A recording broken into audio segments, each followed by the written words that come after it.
ऐसी एक और खतरनाक संधि के बारे में बात करना चाहता हूं। हमारे देश की सरकारें कुछ अंतर्राष्ट्रीय संधियां कर रही हैं दूसरे देशों के साथ, जिनको कहा जा रहा है फ्री ट्रेड एग्रीमेंट, मुक्त व्यापार समझौता या मुक्त व्यापार के समझौते। तो भारत और भारत के पड़ोसी देशों के साथ ये मुक्त व्यापार के समझौते हो रहे हैं। भारत से थोड़ा दूरी पर रहने वाले जो देश हैं उनके साथ मुक्त व्यापार के समझौते हो रहे हैं। इन मुक्त व्यापार के समझौतों की एक ही शर्त होती है कि दूसरे देशों से आने वाला जो सामान है वो भारत में सस्ता किया जाए और बाहर से आने वाले सामान पर कस्टम ड्यूटी घटाई जाए। तो जिन विदेशी सामानों पर हमारे यहाँ 300, 350, 400% की कस्टम ड्यूटी लगती है, मुक्त व्यापार के समझौते के बाद वो कस्टम ड्यूटी 0% हो जाती है, 0% हो जाती है।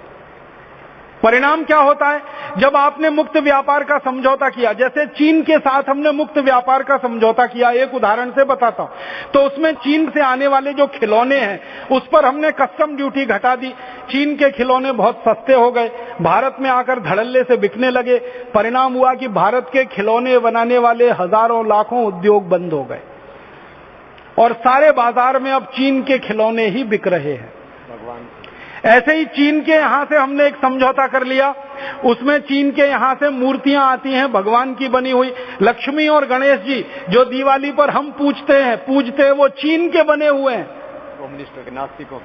और उस चीन में ना कोई लक्ष्मी को मानता है ना कोई गणेश को मानता है, क्योंकि वो नास्तिक देश है। तो वहां से लक्ष्मी, गणेश जी, हनुमान जी आते हैं और पूरी दिवाली पर सबसे ज्यादा वही बिकते हैं। फिर इसी तरह हमारे यहाँ दिवाली पर छोटे बल्बों की हम जो झालर और लड़ी लगाते हैं वो चीन के बल्बों की है। तो मुक्त व्यापार का हमने चीन से समझौता किया।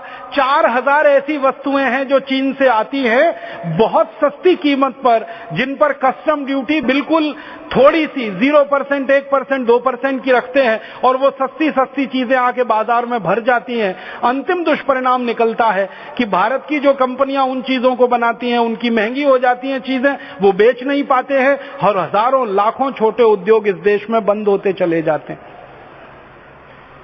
हमारी सरकार ने श्रीलंका के साथ एक मुक्त व्यापार का समझौता किया, ताइवान के साथ किया, थाईलैंड के साथ किया, वियतनाम के साथ किया। ऐसे 10 देशों के साथ अभी सरकार ने समझौते किए।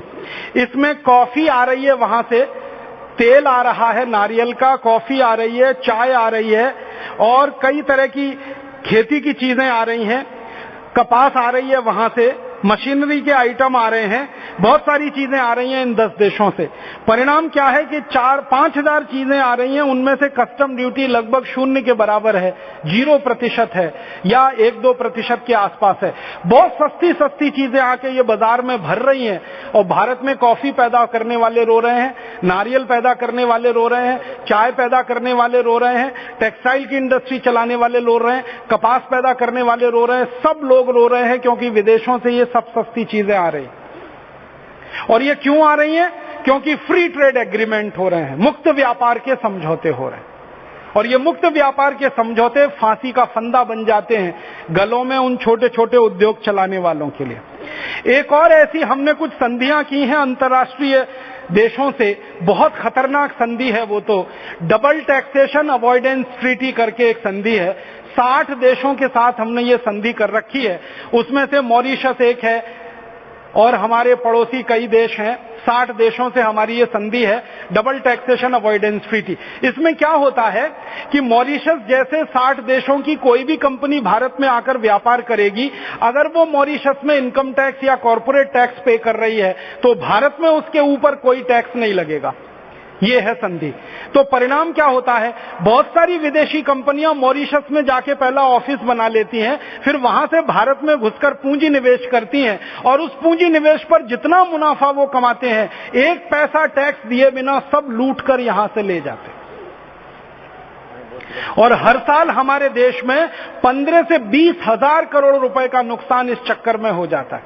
अब मॉरिशस बिल्कुल छोटा सा देश है, लेकिन पूंजी निवेश की तालिका में आप देखेंगे तो भारत में सबसे ज्यादा पूंजी निवेश करने वाला देश मॉरिशस बना हुआ है। उसके पास अपने लिए कुछ खाने पीने को नहीं है, स्वावलंबी देश नहीं है, स्वदेशी नहीं है, पूरा अपने पैरों पे खड़ा हुआ नहीं है। वो भारत में सबसे ज्यादा पूंजी निवेश कहां से कर रहा है?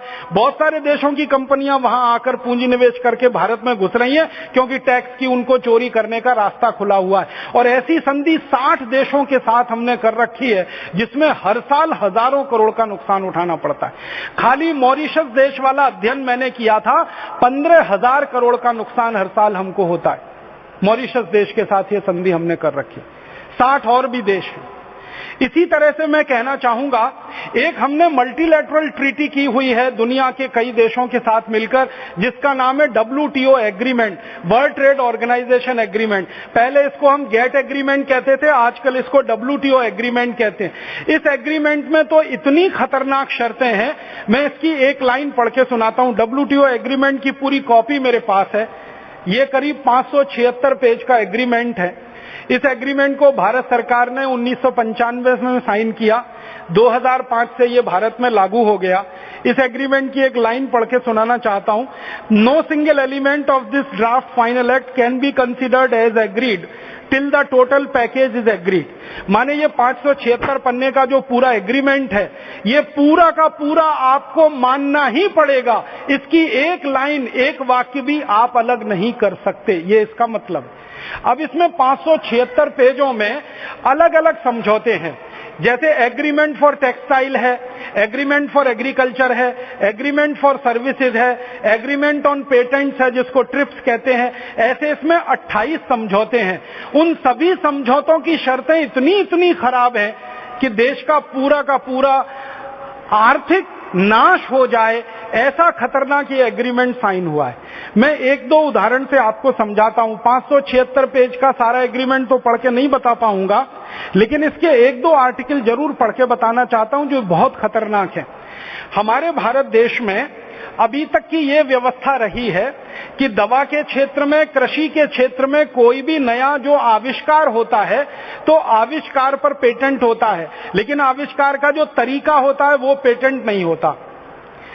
तरीके को हम कहते हैं प्रोसेस, और जो बन के तैयार होता है उसको कहते हैं प्रोडक्ट। तो भारत में प्रोसेस का पेटेंट तो नहीं होता, प्रोडक्ट का पेटेंट होता है, लेकिन वो आविष्कारी हो तो, माने नया हो तो।